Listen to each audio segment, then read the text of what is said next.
खुलुमबाय गिबियावनो आंनि मुलुगनां बड' निउस चेनेल रादाब नायनो मोजां मोनग्रा बिथांमोननिसिम गोजोन फुंबिलिनि बयनिसिमबो गाहाम हामलायनाय जासिहरनाय जाबाय। आसा खालामो नोंथांमोनहा गासिबो मोजाङै दं। नोंथांमोननि थाखाय आं गोदान रादाब लाना फैलायबाय। अन्नानै भिडिअखौ स्किप खालामाजासे जोबजासिम नायलांदो। थुदो बिदिबा गोबाव खालामाजासे रादाबखौ जागायनोसै। दिनैनि फुंबिलिनि मोननैसो गाहाय रादाबफोरा जाबाय। सेथियाव दं थांनाय 15 दिनफोरनि गेजेरावनो आसामाव जापानिज इनकेफेलाइटिस बेरामाव खमैबो 23 जन सुबुंफोरा जिउ गोमाबाय होनना नेशनेल हेल्थ मिशनआ फोरमायदों होनना रादाबनिफ्राय मिथिनो मोन्दों।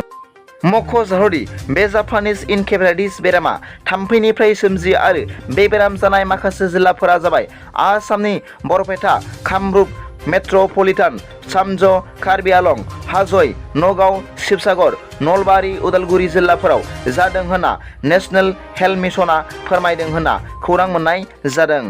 नैथियाव दं मैया आसामनि गिबि मन्त्रि मानगोनां डक्टर हिमन्त बिश्व शर्मा बिथाङा आसाम आरो अरुणाचलनि गेजेराव 10 बोसोरसोनि सिगांनिफ्राय जाबाय थानाय दाङाबाजिनि जेंनाखौ सुस्रांनांगौनि मुङाव अरुणाचलनि काउन्टारपार्ट मानगोनां पेमा खान्डु बिथांजों गोनांथारै जर'खा सावरायलायो आरो 10 बोसोर दाङाबाजि जाबाय थानाय जेंनाखौ सुस्रांनायनि सायाव आसाम आरो अरुणाचलनि गेजेराव गोरोबथा खालामनाय सागान होलायो होनना खौरां मोन्दों।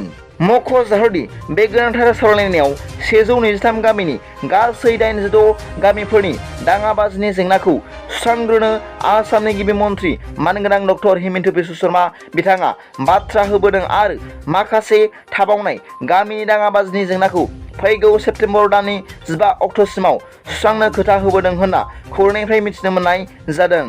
थामथियाव दं बावैसो दाननि सिगां हाफ्लं आरो दिमा हासाव जिल्लानि रेल लामा बायना बन्द जाबथानाय लामदिं आरो बादरपुर डिभिजननि रेलखौ फिन खारहोफिनसिगोन होनना खौरां मोन्दों। मख'जाथावदि बे बाथ्राखौ नर्थ इस्ट फ्रन्टियर रेलवे जन अफ इन्डियान रेलवेआ मैया बे बाथ्राखौ खौरांगिरिफोरनि सिगाङाव फोरमायदों होननानै रादाबनिफ्राय मिथिनो मोननाय जादों। ब्रैथियाव दं मैया आसामनि सोलोंथाइ मन्त्रि रनज पेगुआ सिसिटुवानि दैदेनगिरिफोरखौ लानानै दिसपुरनि गण भवनाव थानाय आसामनि फाइनान्स डिपार्टमेन्टआव हांख्रायहरनानै सावरायलायो। मख'नो गोनांदि थांनाय माखासे समनि सिगाङाव आसामनि गिबि मन्त्रि डक्टर हिमन्त बिश्व शर्माया आसामनि राजथावनिखौ सानजाहा जागिरद, सोनाबहा कलासबारि आरो साहा तामुलपुरसिम लांनाय जासिगोन होननानै खौरां बिजोङाव बुंदोंमोन आरो बे बाथ्राखौ लानानैनो सिसिटुवानिफ्राय सावरायनांगौनि थाखाय सरकारखौ नारसिनबोबाय थादोंमोन।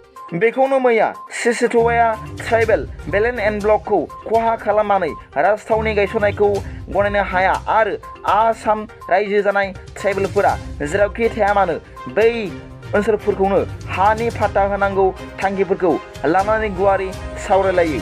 बे सावरायलायनायाव एबसुनिफ्राय लोगो गाहाय नेहाथारि मुस्रि दिनेश ब्रह्म, सुबुं फोनांजाब नेहाथारि आबिद नार्जारी आरो क'क्राझार जिल्ला एबसुनि गाहाय नेहाथारि खाम्फा बसुमतारीजों लोगोसे सिसिटुवानि लोगो आफादफोरा बाहागो लायो होनना खौरां मोननाय जादों। फुंबिलिनि मोननैसो रादाबा दा बेखिनिल'मोन। सोरबाफोर आंनि चेनेलखौ दिनैसो गोदानै नायसंदोंब्ला अन्नानै साबस्क्राइब खालाम आरो बेल आइकनावबो थुनानै हो जाहाथे आं गोदान रादाब फोसावबाय थायोब्ला नोंथांनियाव सिगांग्रो नटिफिकेसन सौहैयो। गाबोननि फुंबिलिनि रादाबाव नोंथांमोनखौ गोसो गोथारै बरायहरनाय जाबाय। गोजोन्थों।